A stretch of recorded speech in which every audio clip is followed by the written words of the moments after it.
what did happen to the last 10? I ran away with my life, fast forward, never turn back again. It's kind of funny that the more we pass time, the more we need to set the rewind. And 19 was the year I had to leave you, but now I'm seeing all the signs.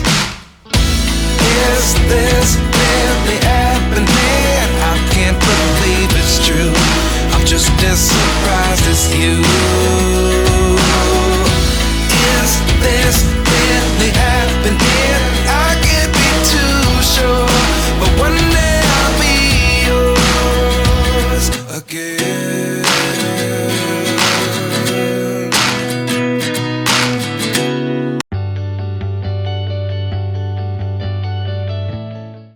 C'est une pathologie du DSM-5 faisant partie des troubles du comportement alimentaire.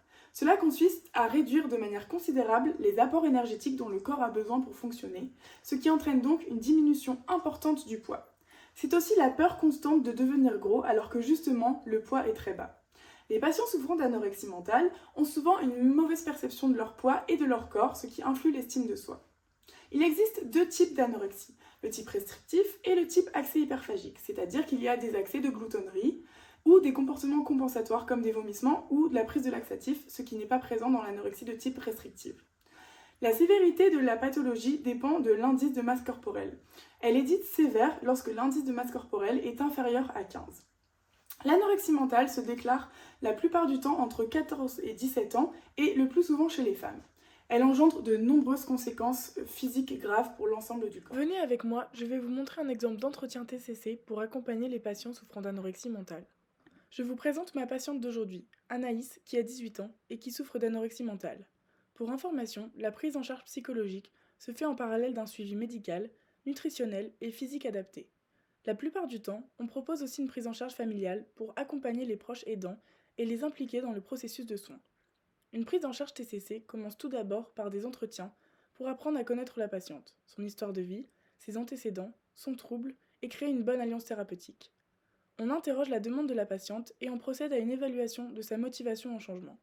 On peut ensuite passer à l'analyse fonctionnelle après avoir estimé les lignes de base. En se basant sur l'analyse fonctionnelle, on peut établir un plan thérapeutique et proposer des exercices à notre patiente. On peut par exemple proposer à notre patiente de faire de l'exposition alimentaire pour les confronter à la peur d'ingérer les aliments et à la prise de poids. Anaïs est en train de remplir un tableau avec les aliments qu'elle pourrait manger de façon progressive, du plus facile au plus compliqué. Nous allons établir la liste ensemble. Donc la compote, ça va, je peux la manger facilement. La salade, c'est déjà un peu plus complexe, mais enfin, ça peut aller. La banane, je vais avoir du mal à l'avaler, mais je peux en manger aussi. La tartine, là, on commence vraiment à être... c'est vraiment compliqué. Le fromage, je me vois vraiment pas en manger. Mais alors les pâtes, c'est inimaginable. Nous définissons donc ensemble quand elle va pouvoir le faire et comment gérer son anxiété envers les aliments. Nous pouvons aussi opérer un travail de psychoéducation sur les croyances alimentaires, concernant les apports énergétiques, les matières grasses, les féculents.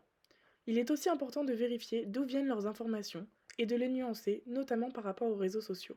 Une autre possibilité est aussi de travailler sur l'image corporelle, par exemple en demandant à la patiente de se situer sur l'échelle des silhouettes. La plupart du temps, les patientes ont une mauvaise perception de leur corps, car elle est souvent bien différente de la réalité. Bah là, moi, dans le miroir, quand je me regarde, je me vois vraiment comme la silhouette 5. On peut alors travailler la restructuration cognitive et aussi discuter de tout ce que le corps est capable d'accomplir et de tout ce qu'il nous permet de faire pour apprendre à l'aimer de nouveau. Voici quelques pistes de travail en TCC pour les patients souffrant d'anorexie mentale. Si vous souhaitez en savoir plus, n'hésitez pas à vous abonner.